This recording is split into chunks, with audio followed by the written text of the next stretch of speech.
gloria de Jesús, el Hijo de Dios. Y yo pido ahora que el Espíritu Santo pudiera tomar aún más las riendas de esta reunión y que me pudiera dar gracia para predicar y gracia sobre todos los que están presentes para oír. En el versículo 30 dice: cuando Jesús hubo tomado el vinagre, dijo, ¿qué dijo? Consumado es. Y ya, habiendo inclinado la cabeza, entregó el Espíritu. ¿Cuántos de ustedes han leído el Evangelio según San Juan? Bien bonito, ¿sí o no? A mí me gusta, yo lo he leído no sé cuántas veces en los más que 40 años que tengo de cristiano. Pero lo bueno de la Biblia es tú puedes leer un libro que has leído 100 veces y al volver a leerlo ves algo como que nunca habías visto. Y dices, pues, ¿y quién metió esto en mi Biblia en la noche? ¿No? Porque siempre hay algo nuevo en las Escrituras. Y quiero enfatizar la frase aquí, lo que dijo Jesús, estas dos palabras: consumado es. El Evangelio según San Juan, realmente hablando de la divinidad y la eternidad del Hijo de Dios. En el principio era el verbo era con Dios y el verbo era Dios. Y esto se refiere tanto a la divinidad como a la eternidad de Jesús, el Hijo de Dios, porque Él fue el verbo que vino y fue hecho carne. Quiere decir que tomó a sí mismo lo que es nuestra naturaleza humana. Y entonces Él se hizo humano y luego veremos el porqué de que se hizo humano. Pero cuando llegamos a 1:19 del Evangelio según San Juan y corremos hasta el 12:51, lo que encontramos es lo que muchos llaman el ministerio público de Jesús. Porque Él anduvo entre los judíos predicando, sanando a los enfermos, haciendo milagros, echando fuera demonios. Pero ahí tenemos en sí la historia de su ministerio, gracias, entre el pueblo judío. Pero cuando llegamos al capítulo 13, y el 13, 14, 15, 16 y 17, encontramos lo que muchos llaman su ministerio en privado. Porque ahí encontramos a Jesús en el aposento alto con sus discípulos celebrando la Pascua, lo que tú y yo conocemos como la última cena. Y sabiendo Él que muy pronto iba a salir de este mundo, estaba Él en la última cena hablando cosas con ellos de mayor importancia, yo creo preparándoles para su salida y cosas que iban a venir. Termina la sesión 13, 14, 15, 16 con una oración, capítulo 17. Después de esto, salen del aposento alto, cruzan en sí lo que era el Kidrón y suben ahí al monte de Olivos. Y ahí entran en el huerto de Getsemaní.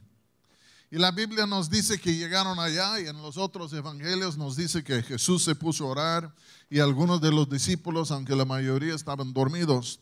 Pero ahí estaba Jesús orando.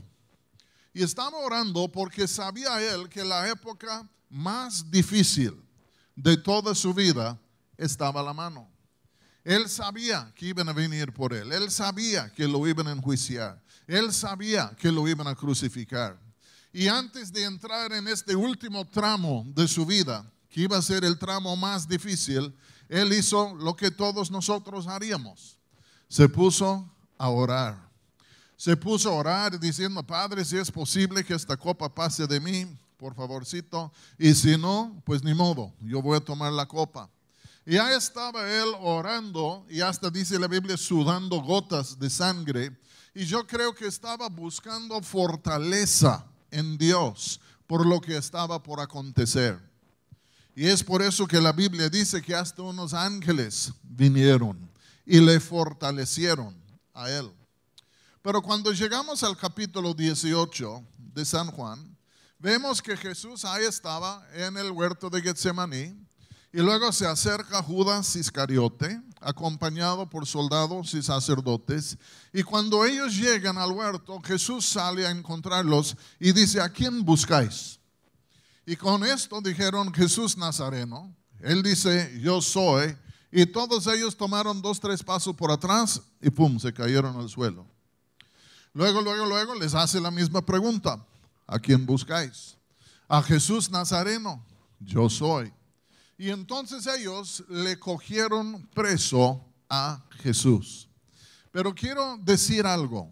Entiendan lo que voy a decir. Ellos no lo capturaron.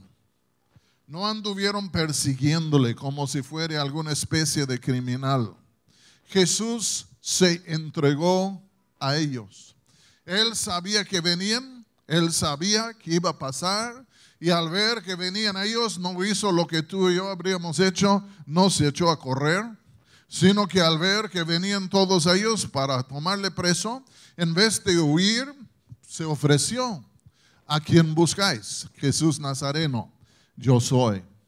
Y ellos lo tomaron preso, y él sabiendo plenamente todo lo que le esperaba.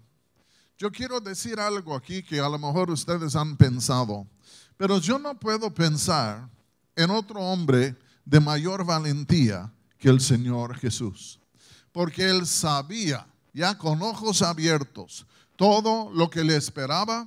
Sin embargo, se ofreció porque él dice, nadie me quita la vida, sino que yo la pongo. Y con toda la valentía que tenía él como hombre, se entregó. Del huerto lo llevaron a la casa del suegro del sumo sacerdote de aquel año, un hombre que se llamaba Anás. Y Anás en un sentido era como el poder tras del trono en el judaísmo. Y se fue ahí a la casa de Anás, los soldados le llevaron allá.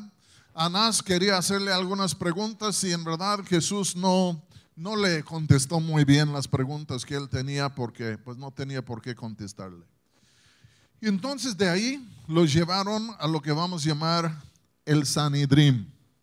Y el Sanedrín era el concilio de los judíos, el corte supremo, si queremos decir esto. Habían 71 personas allá, 70 jueces más el sumo sacerdote, que en sí era el juez mayor. Y entonces ellos lo llevaron allá porque ellos ya tenían un propósito.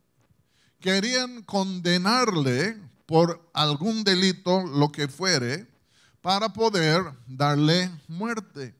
Porque ellos habían determinado algo. Si este hombre sigue como él sigue, a rato vamos a perder nosotros todo. Porque todo el mundo se va atrás de él. Y al fin de cuentas eso sea él o nosotros, o sea que nosotros perdemos o que él pierde. Y ellos llegaron a la conclusión que era mejor que muriera Jesús en vez de ellos en sus imaginaciones. Y entonces le traen ante el tribunal, ante el Sanedrín, y le comienzan a acusar. Vinieron diferentes testigos falsos y comenzaron a acusarle de diferentes cosas. Y algunas de las cosas de las cuales le acusaron dijeron, este hombre dijo que él iba a destruir el templo y en 3 días lo iba a volver a levantar. Tal cosa que fue una falsedad. Jesús nunca dijo que iba a destruir el templo, sino él les dijo en San Juan 2, si vosotros destruís este cuerpo que es del templo, mi cuerpo, si ustedes destruyen esto, al fin de cuentas en 3 días yo lo levantaré. Sin embargo, trajeron testigos falsos diferentes porque querían procurar sentencia de muerte en su contra. Y al fin de cuentas no pudieron hacerlo. Se confundieron los testigos, se contradijeron y ya estaban ellos queriendo condenarle, pero no pudieron coordinar las cosas. Y fue en esto que el sumo sacerdote, quien era como el juez mayor, a él le era prohibido interrogar a un preso. Él no pudo hacer preguntas a un preso porque él era un juez, no era en sí abogado. Sin embargo, siendo él frustrado y probablemente la fuerza tras de todo el complot de matar a Jesús, al fin de cuentas en su frustración, porque no pudieron establecer un caso en contra de Jesús, al fin de cuentas en su frustración se voltea a Jesús y le dice más o menos esto: dinos de una vez, ¿eres tú el Cristo, el Hijo del bendito? Dinos tú una vez. Él le hizo una pregunta que no le correspondía hacer. Pero lo que él quería establecer era esto. El rumor era entre el pueblo que Jesús había dicho que él era el Cristo. Y no solo había dicho que era el Cristo, sino en múltiples ocasiones había insinuado, si no lo hubiera declarado abiertamente, de que él era el Hijo de Dios, que en otras palabras que era Dios. Y entonces al fin de cuentas el sumo sacerdote dice, dinos la neta de una vez y para siempre. ¿Eres o no eres el Cristo, el Hijo del bendito? En este momento Jesús estaba en un punto de decisión. Porque si Jesús dijere sí, les voy a decir la verdad, yo soy el Cristo, yo soy el Hijo de Dios. Él sabía que si él dijere sí, que era cierto que le iban a condenar a la muerte. Y entonces además sabía que si dijere no, si mintiere, que a lo mejor ya podría escapar de esta situación, obviamente avergonzado, pero al fin de cuentas habiéndose desacreditado a sí mismo. Y ahí estaba Jesús frente a una pregunta sobre la cual en sí estaba colgado su vida o su muerte. Y la Biblia nos dice que cuando el sumo sacerdote le dice, dinos, ¿eres o no eres el Cristo, el Hijo del bendito? Le mira y le dice, tú lo has dicho. O en otras palabras, lo que tú acabas de decir es la verdad. Yo sí soy el Cristo, yo sí soy el Hijo de Dios, Dios es mi Padre. Y con esto, ya el sumo sacerdote, dice la Biblia, rasgó sus vestiduras y dijo, ¿qué necesidad tenemos de más testigos? Vosotros habéis oído su blasfemia. Y entonces con esto todos se levantaron y dijeron, digno de muerte, y lo condenaron a la muerte. Cuando le hicieron la pregunta a Jesús, ¿eres o no eres?, él confesó la verdad. Él pasó la misma prueba que Pedro falló en el patio. Porque se van a acordar que cuando Juan entró al patio del sumo sacerdote, luego le dice a la chica en la puerta, oiga, deja que entre este señor. Y cuando él pasa por la puerta, la señorita, la que guardaba la puerta, ¿eres tú también un discípulo de él? No, no le conozco. Y luego ahí está junto al fuego con los demás y tú eres, no, yo no soy. Porque al fin de cuentas 3 veces Pedro le negó. Pero era la misma pregunta. Jesús confesó la verdad y sufrió. Pedro negó la verdad y supuestamente evitó sufrimientos, pero creo que sus sufrimientos eran mayores de que si hubiera dicho la verdad. Mis hermanos, yo les quiero decir algo. A cada uno de nosotros en esta vida llegan momentos incómodos cuando alguien nos quiere clavar a la pared y nos quiere decir, ¿y tú eres uno de ellos o no? ¿Tú crees en esto? ¿Tú crees en Cristo? ¿Tú eres un cristiano? ¿Tú eres un sí o un no? Y por todos los siglos esta pregunta ha sido aplicada al pueblo de Dios. Y algunos han confesado la verdad y han pagado con su confesión con su propia sangre. Y otros han negado diciendo que no y niegan al Señor y se van. Yo creo que el Señor Jesús, quien tuvo el valor de decir la verdad, también a nosotros nos puede ayudar a decir la verdad. Y si Jesús fue crucificado por decir la verdad, escúchenme muy bien, resucitó de los muertos el 3er día. Y yo les quiero decir, si tú y yo tenemos que decir la verdad y por fin nos atacan, nos reprochan en quién sabe cuántas otras cosas, la Biblia siempre dice que siempre es mejor sufrir vituperios y reproches y tantas cosas así juntamente con Él que de negarle y decir que no somos de Él. Y yo creo el mundo en lo cual que estamos viviendo, yo creo que estas cosas van a llegar a ser más claramente marcadas en los tiempos venideros, porque la verdad es que cada día está llegando a ser menos y menos popular de ser cristiano y más mal visto de ser un cristiano, y al fin de cuentas la iglesia más y más va a estar forzado, arrinconado a confesar la verdad. ¿Eres o no eres? Pero sufrimos, la Biblia dice, si sufrimos con Él, reinaremos con Él. Y tenemos que armarnos con esta mentalidad, porque a nuestro alrededor las cosas se van de gris a color negro. Pero esto lo dejo. Jesús dice, yo sí soy. Rasgan sus vestiduras, gritan, y ya dicen, este sí es digno de muerte. Y ya en el Sanedrín ya lo condenaron a muerte. Pero había un pequeño problema. Y el pequeño problema es esto. El pueblo judío no tenía el poder de ejecutar a los presos. Ellos no tenían el poder de la sentencia de muerte. Y entonces cuando ellos tenían un reo que querían darle muerte, ellos no lo pudieron hacer. Por eso cuando se apedrearon a Esteban era un acto ilegal. Sin embargo, ellos no lo pudieron hacer. Entonces tuvieron que ir y buscar a Poncio Pilato, el gobernador en sí, romano de la provincia, para que él diere sentencia de muerte en contra de Jesús. Y la Biblia dice que muy de mañana llegaron ahí, tal vez a las 6 de la mañana. Llegaron ahí en donde estaba Pilato y ya en sí dieron aviso que estaban afuera y querían verle. Y ellos no querían entrar porque la Pascua estaba por llegar y no querían contaminarse por entrar en la casa de un gentil. Y al fin de cuentas Pilato sale a recibirlos en donde están. Y dice, pues, ¿qué hay? ¿Qué quieren? Bueno, hemos traído este malhechor y queremos que sea ejecutado. No le dijeron al inicio cuál fue el problema. Y entonces Pilato dice, ok, quieren que yo le dé muerte, pero ¿qué ha hecho? Y es en esto que ellos empezaron con esto. Pues este hombre, este Jesús, se hace como un rey. Dice que es un rey. Este es ilegal. Él no debe hacerse así de esto.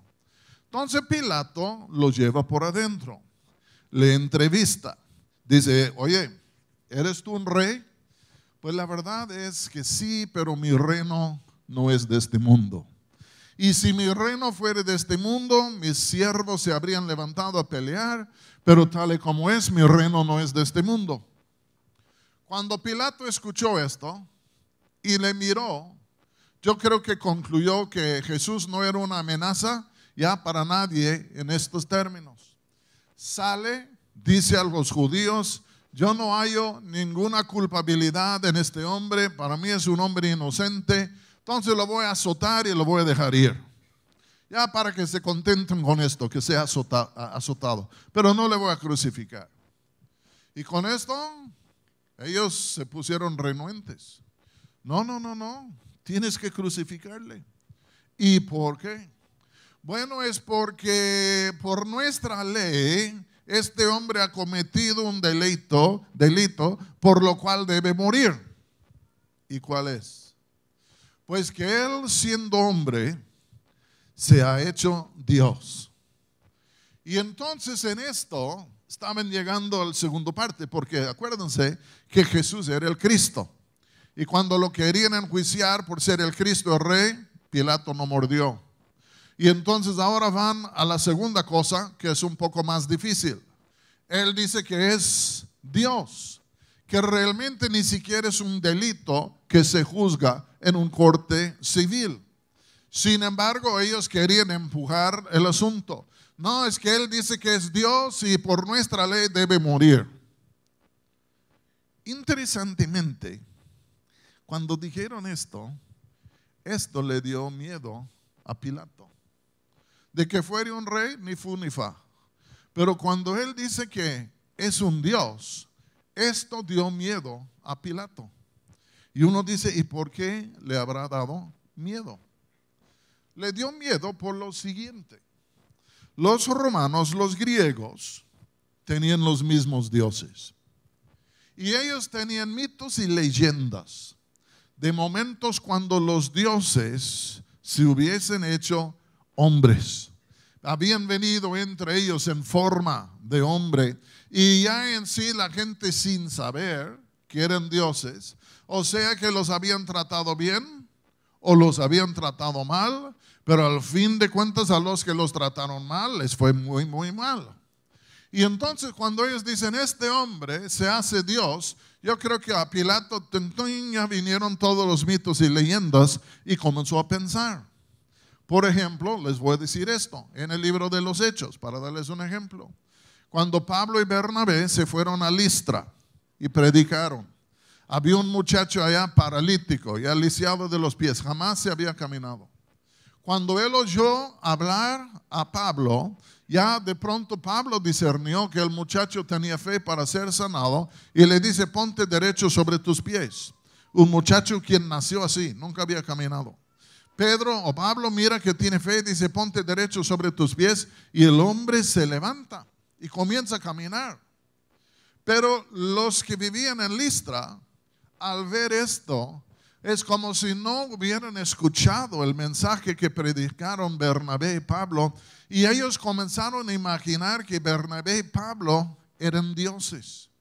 Creyeron que Bernabé era Júpiter, el jefe de los dioses. Creyeron que Pablo era Mercurio, el mensajero de los dioses. Y ellos al ver esto fueron al templo de Júpiter, ya iban a hacer unos sacrificios y tantas cosas. Y cuando ya por fin Bernabé y Pablo entendieron, rasgaron sus vestiduras y dijeron, deténganse porque no somos dioses, somos hombres igual como ustedes. Y con esto la multitud se volteó en su contra y apedrearon a Pablo.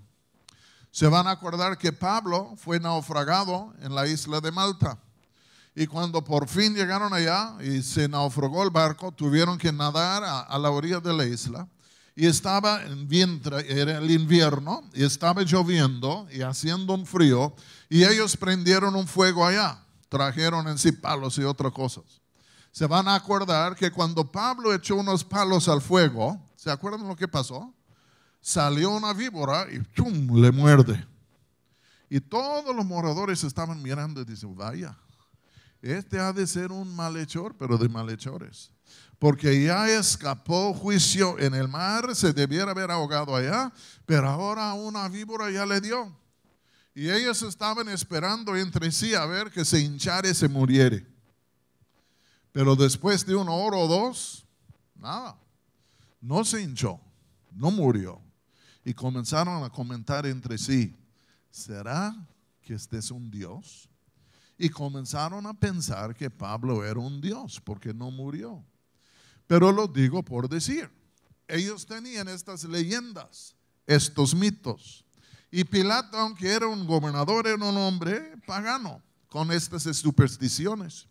Y al fin de cuentas, cuando dicen, este hombre, siendo hombre, se ha hecho Dios y por nuestra ley merece morir, de pronto dice, ¿qué? Y se espantó. Porque él no quería crucificar a un Dios, aunque lo hizo de todos modos. Pero él no quiso hacer esto. Y le vuelve a llamar a Jesús y dice, oye, ¿de dónde vienes tú? Y es como que Jesús no le quisiera contestar. Yo creo que si Jesús le hubiera dicho, mira, te voy a decir la neta, yo ya vine del cielo, nací de la Virgen María, si le hubiera contado todo, quién sabe qué habría hecho Pilato, bien puede ser que lo habría librado. Y Jesús no quería ser librado. Jesús quería ir a la cruz. Y al fin de cuentas él le suelta y dice, ¿no sabes tú que yo tengo poder, autoridad sobre ti para darte vida o muerte? Y dice, tú no tendrías nada de autoridad sobre mí si no te fuere dado desde arriba. Y ya con esto otra vez, Pilato dijo, no le voy a crucificar. Sale otra vez, dice, yo no haya culpabilidad en este hombre, él es inocente. Y ahora los judíos estaban en un apuro, porque Pilato no mordió ni siquiera que era rey, tampoco mordió de que era en sí Dios. Y ahora, ¿cómo lo iban a hacer para convencerle a Pilato que lo crucificare? Y es en esto que entraron en una manipulación política. Se van a acordar que el primer César era Augusto. Después de él vino su hijo Tiberio. Tiberio en los tiempos de Jesús era el emperador del Imperio Romano. Pero en los años posteriores del reinado de Tiberio, es como que se enfadó, se cansó, se desinteresó en ser el emperador. Y entonces él se fue a la isla de Capri, que está frente a Nápoles. Y en un sentido se aisló allá en la isla de Capri y dejó a un amigo suyo que se llamaba Sejano. Le dejó a él al frente del gobierno del Imperio Romano. Obviamente gobernaba en el lugar de Tiberio, pero ahí estaba él como segundo. Sin embargo, a Sejano le entraron ideas de ser el emperador. Y comenzó él a formar un complot con la finalidad de matar a Tiberio para que él pudiera tomar las riendas del imperio, un golpe de estado. Y todo marchaba bien, pero hasta el momento, vamos a decir, cuando alguien tiró la sopa. Y al fin de cuentas, Tiberio se dio cuenta de que en sí, Sejano estaba en sí formando un complot en su contra. Sale él de la Capri, de la isla de la Capri, regresa a Roma y adivinen a quién ejecutó. A Sejano. Sejano tenía el apodo de ser el amigo de César. Y ya, pues con todo esto que él hizo, era obvio que no era el amigo de César. Pero volviendo a Jerusalén y los judíos, ya Pilato no mordió por ser Cristo, no mordió por ser el Hijo de Dios, y entonces tuvieron que decidir otra cosa. Y decidieron manipularle a Pilato. Y ellos dijeron, mira, Pilato, este hombre se hace rey. Y cualquier que se hace rey no es amigo de César. Y en esto hay una indirecta. Cualquier que se hace rey no es en sí amigo de César, ni tampoco es amigo de César uno que deja que otro se proclame rey. Escuchen lo que voy a decir. El patrón político de Poncio Pilato era Sejano. Su patrón había sido ejecutado por traicionar a César, según el gran amigo, pero lo traicionó. Y por el hecho que Pilato en sí, que Sejano había sido su patrón político, yo creo que ciertas sospechas habían caído sobre Pilato y todos los demás relacionados con Sejano. Y si los judíos hubieran enviado un mensaje a Roma, ya a Tiberio diciendo, nada más te queremos avisar. ¿Te acuerdas de Sejano? ¿Te acuerdas de un tal Poncio Pilato? Pues mira, aquí se levantó uno diciendo que era rey y él no hizo nada. Y él también ha dicho que es amigo de César, pero este se quiso levantar y no hizo nada. Yo creo que seguro esto habría traído consecuencias difíciles sobre la vida de Pilato. Cuando él oyó esto, él dice, no hay nada mal en él. Tomó un lebrío con agua, lavó las manos y dio la orden a crucificar a Jesús. Sabiendo que en verdad era un hombre inocente, para salvarse a sí mismo como político, mandó a crucificar de todos modos a Jesús. Lo azotaron, lo encaminaron, sí, al monte del Calvario. Llegando al Calvario, costumbre era que tiraban la cruz en el suelo, luego que echaban el preso encima de la cruz, luego que le clavarían a la cruz, y una vez que estaba bien clavado a la cruz en el suelo, a levantar la cruz y muchas veces hasta la punta cayendo en un pozo, y de pronto ahí estaba. Yo me imagino que cuando comenzaron a crucificar a Jesús, que cada vez que el martillo cayó sobre el clavo, que él decía, Padre, perdónalos porque no saben lo que hacen. Cada vez cuando le clavaban las manos, cada vez cuando le clavaban los pies, cada golpe, Padre, perdónalos porque no saben lo que hacen. No lo dijo una vez, sino múltiples veces. Y yo nada más quiero decir esto y ir por delante porque no es el tema. Pero yo creo que todos nosotros hemos tenido experiencias en donde alguien ha tratado de crucificarnos o que nos han crucificado. Y cada vez que vuelvan a pegar, cada vez que vuelvan a hacer algo, tenemos que volver a decir lo que dijo Jesús. Padre, perdónalos porque no saben lo que hacen. Y bien puede ser que tenemos que decir, Padre, perdónalos porque sí saben lo que hacen. Pero nadie puede pedir a Dios que perdone si uno no ha perdonado primero. Y es por eso cuando la gente nos hace mal, la única manera de escapar todo esto es por perdonar. Porque el que no perdona se amarga y al fin de cuentas los verdugos le comen vivo. Tenemos que aprender a perdonar. De todos modos, los teólogos creen que más o menos, estimando, más o menos creen que a las 9 de la mañana Jesús fue crucificado. Se cree que murió más o menos a las 3 de la tarde. Que su estancia en la cruz era aproximadamente 6 horas.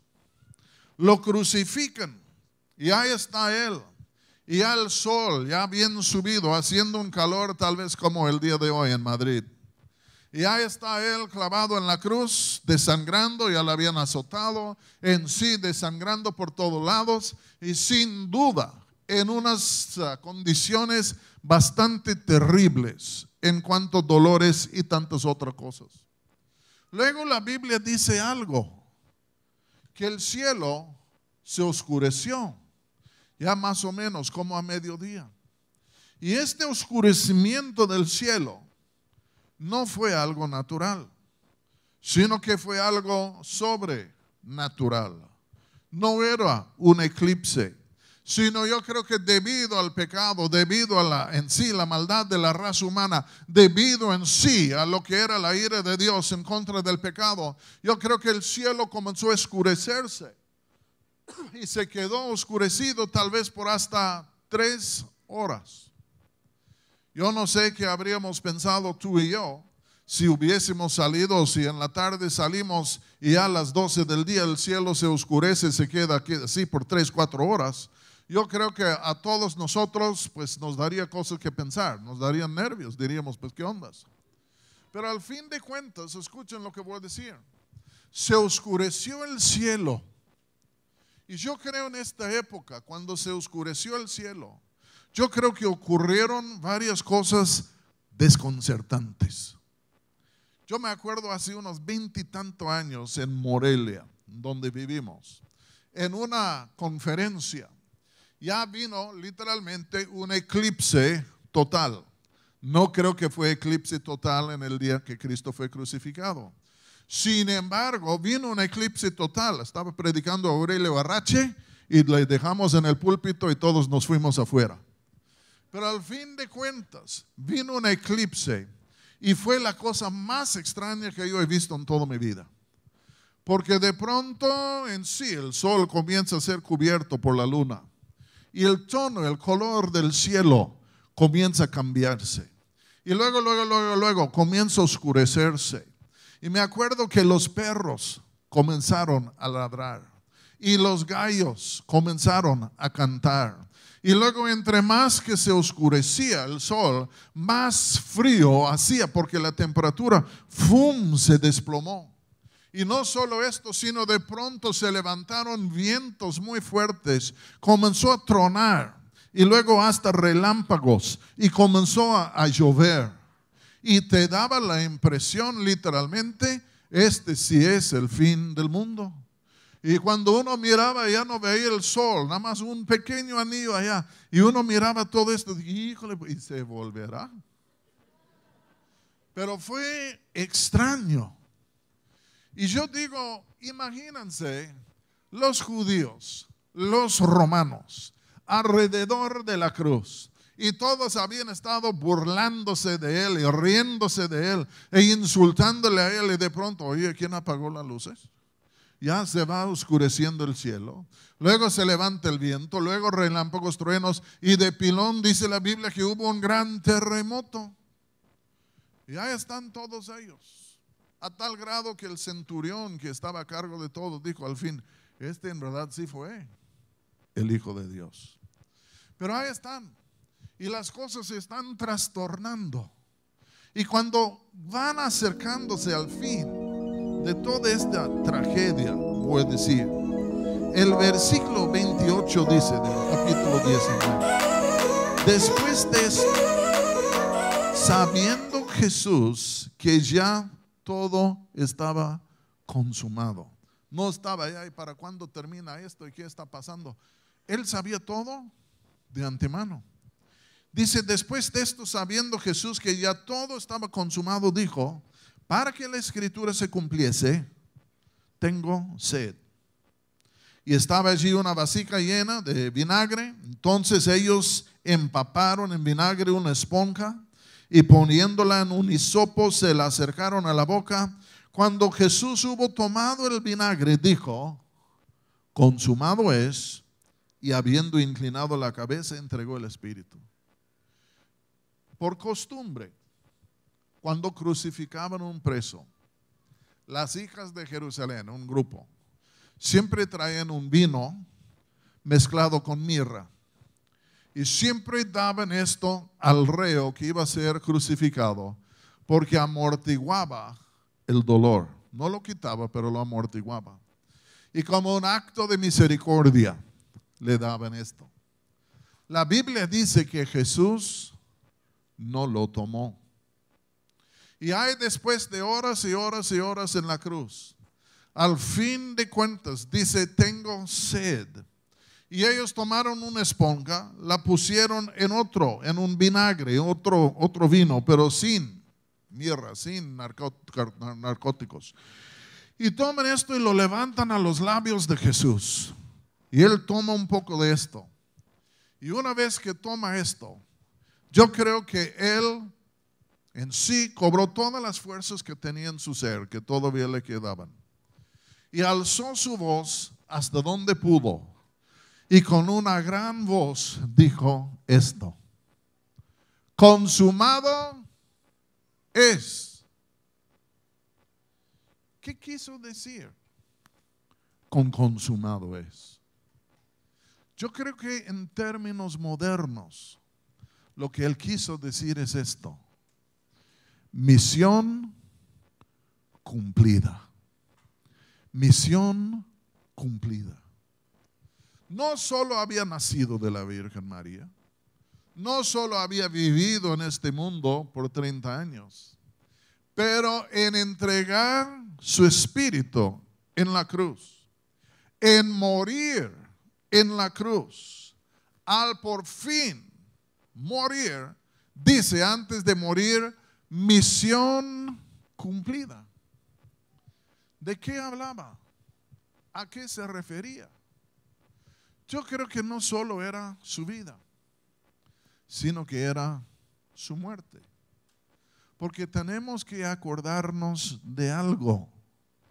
Jesús vino a este mundo para morir en una cruz por ti y por mí, y en dar su vida por nosotros, cancelar la deuda de nuestros pecados para que pudiésemos irnos tú y yo libres.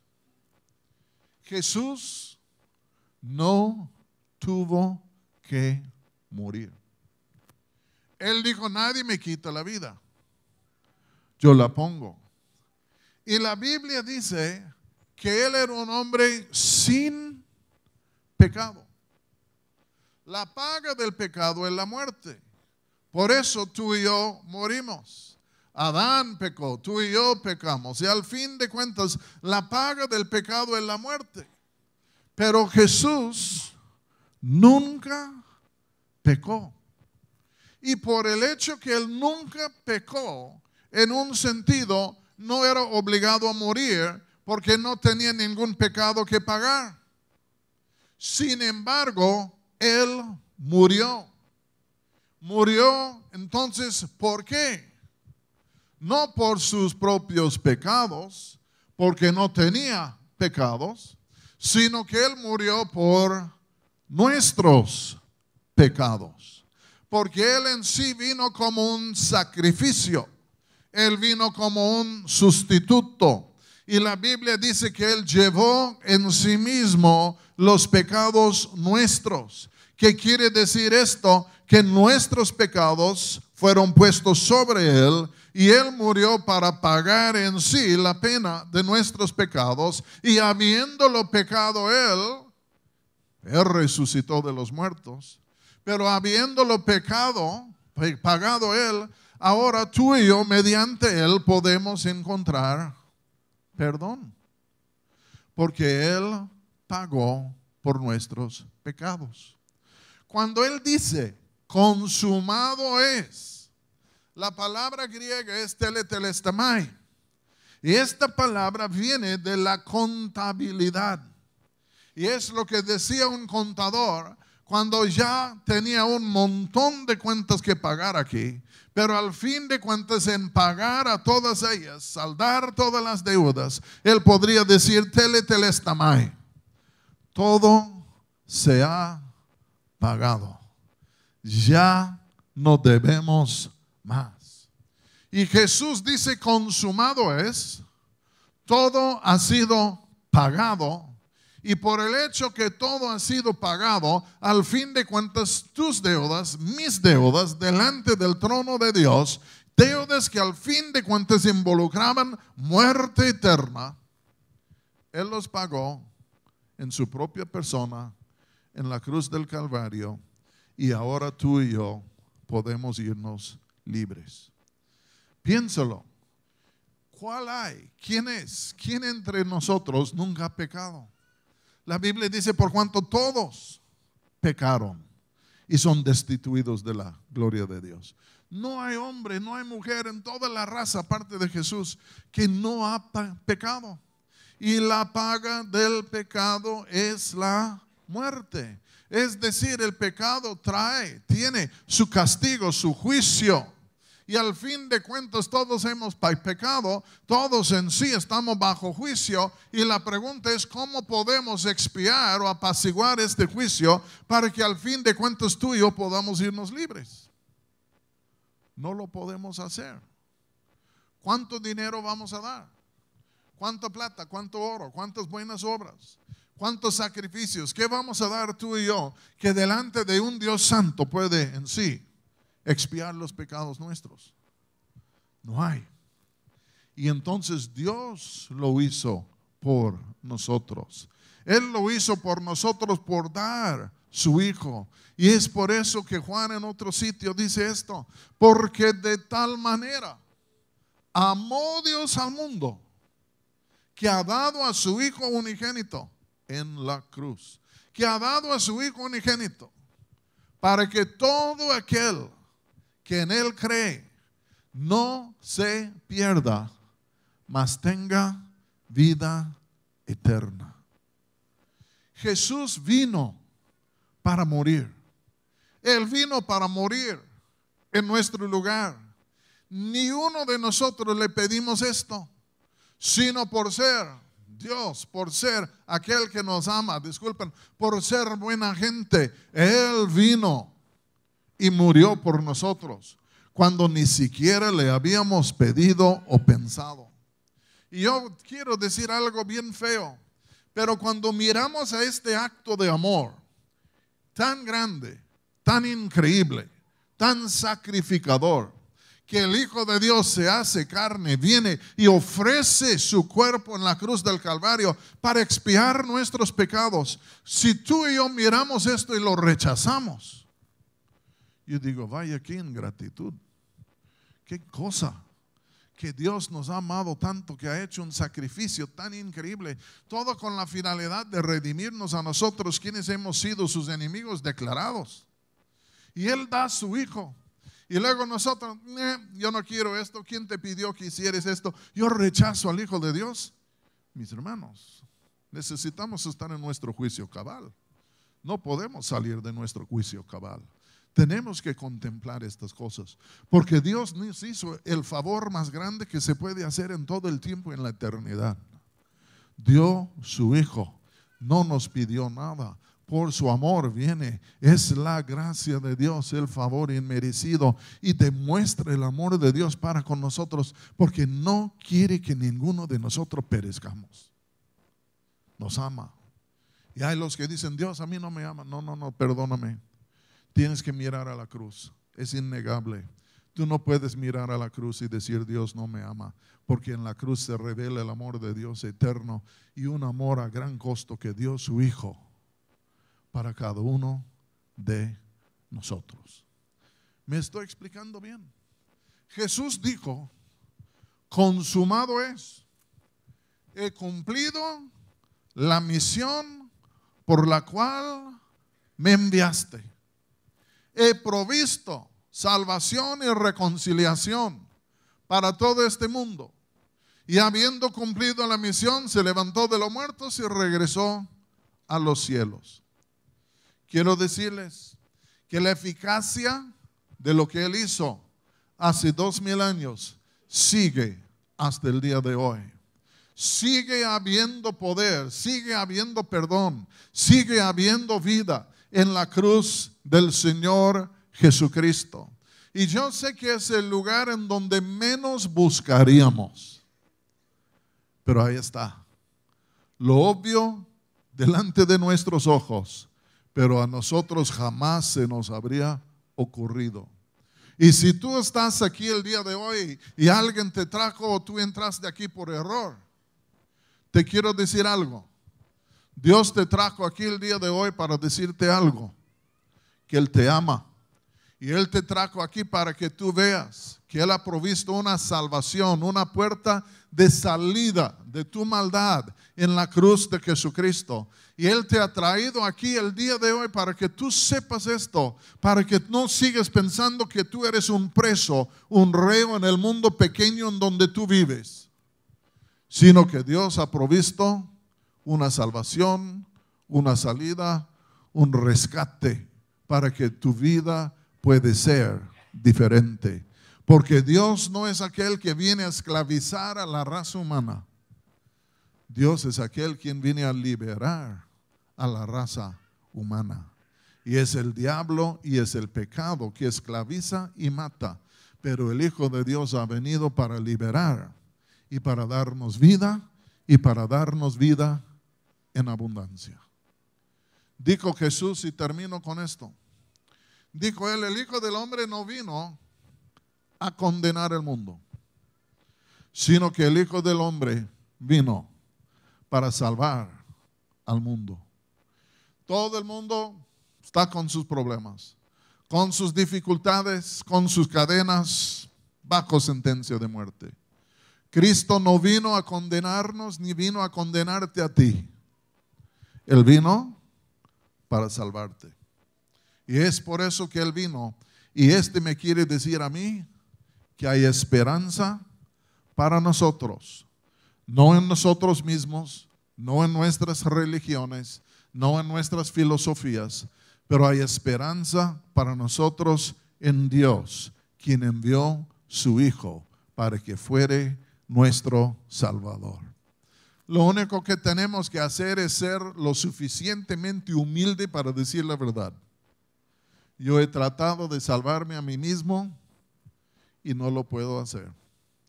Y si al fin de cuentas me tengo que identificar con aquel que fue colgado en una cruz hace 2000 años, sabiendo que Él sí me puede salvar, me identifico con Él, porque en Él hay vida y hay perdón y hay libertad.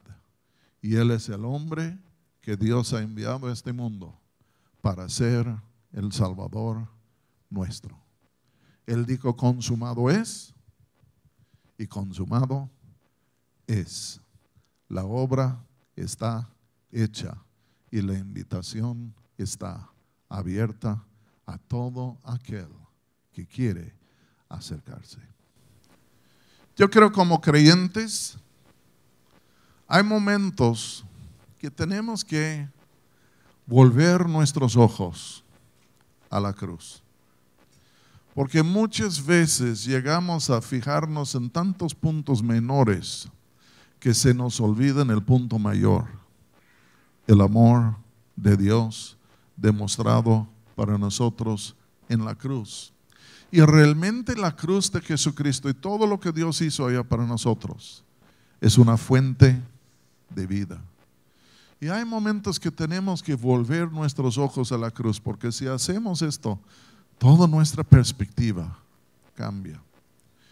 Y hay momentos que algunas personas que han vivido por años en las tinieblas y la confusión y la tristeza, hay momentos cuando Dios les cruza el camino y dice, oye, mira a mi hijo, Él es aquel que te puede ayudar. No es una religión, es un hombre divino quien murió pero resucitó, y Él puede ayudarte e intervenir en tu vida el día de hoy. Oremos. Padre, te damos gracias por tu gran amor.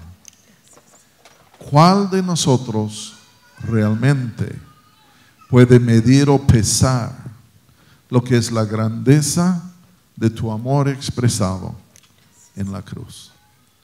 Gracias, Padre, por tu amor. Gracias que tu Hijo vino, murió por nosotros, para ser una fuente de esperanza y de salvación para nosotros. Padre, sálvanos de nosotros mismos. Sálvanos de nuestro orgullo, de nuestros egos, de nuestras ideas tan erradas y confundidas. Sálvanos, Señor, de las opiniones de otros hombres, de los engaños de los demonios. Sálvanos del engaño de rechazo de Jesucristo. Y Padre, abre nuestros ojos y permítenos ver la verdad de lo que tú has hecho por nosotros en Jesús.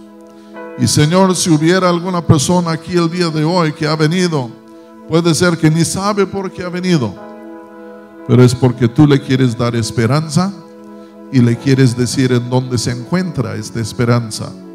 Se encuentra en tu Hijo Jesús. Padre, a todos nosotros ayúdanos de levantar de nuevo nuestros ojos a Jesús, a su cruz, porque cuando miramos al Hijo de Dios, su cruz y su resurrección, al mirar esto nunca dejaremos de ser adoradores, quienes adoran en espíritu y en verdad. Oh Padre, revela tu Hijo aquí entre nosotros. Gracias te doy